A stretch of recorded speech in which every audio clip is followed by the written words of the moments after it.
Flight Risk is the newest Mark Wahlberg movie. It came out this year in 2025, and it follows basically the FBI trying to transport a witness for this very important case.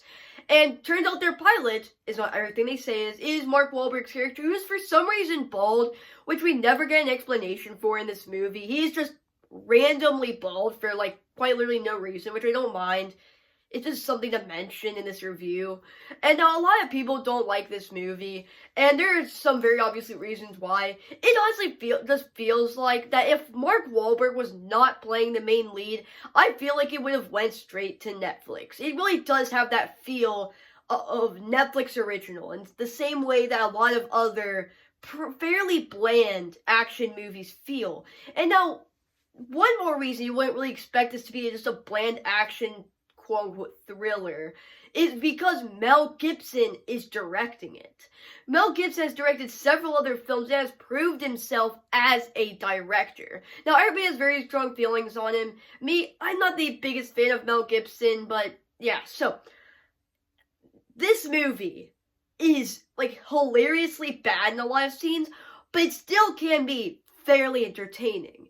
So, like, for example, when Mark Wahlberg's character is, like, actually doing something, like, at the beginning, when, yes, you do already know he is the killer, but kind of like our main characters don't know it, and they slowly figure out, oh, shit, this guy is a hitman, we're fucked, and then that's where it goes on from there.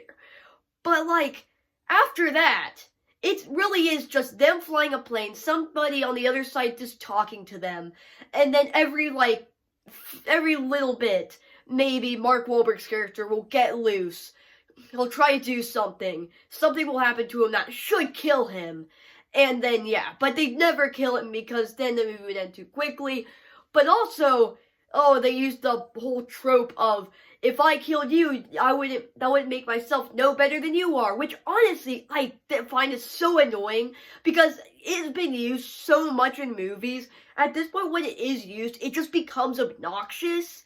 And luckily, they don't bring it up a whole lot. They're just like, well, if I killed you, I would be no better than you. And I'm like, that's such an annoying explanation. But yeah, so that's basically all Mark Wahlberg's character is. Like, every few minutes, he'll get loose. But mostly his whole character is just in the back saying, oh, well, when I get loose, I'm gonna enjoy this. That's basically his whole character. But then once they actually do end up landing, he does have actually a pretty entertaining death scene where, like, I mean, based on everything else that's happened, you'd expect he'd survive this at this point, where he ends up flying out of the plane as it's swerving out of control on the runway, and then he ends up flying out. Mark Wahlberg is like, whoa, woe is me reaction, and he gets actually slammed by a fire truck. It's pretty cool, but honestly, he gets shot with a flare. He gets hit with a fire hydrant really hard to the head. Just multiple different things that should 100% kill him, but just end up not killing him for some reason.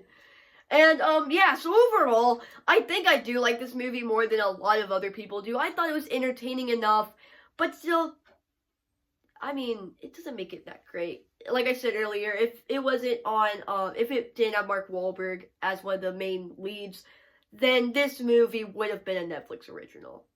Oh, also, at the very beginning, there's a shot where they use AI, or at least it seems like it does. You can kind of, like, I'll throw it up here on the screen yeah.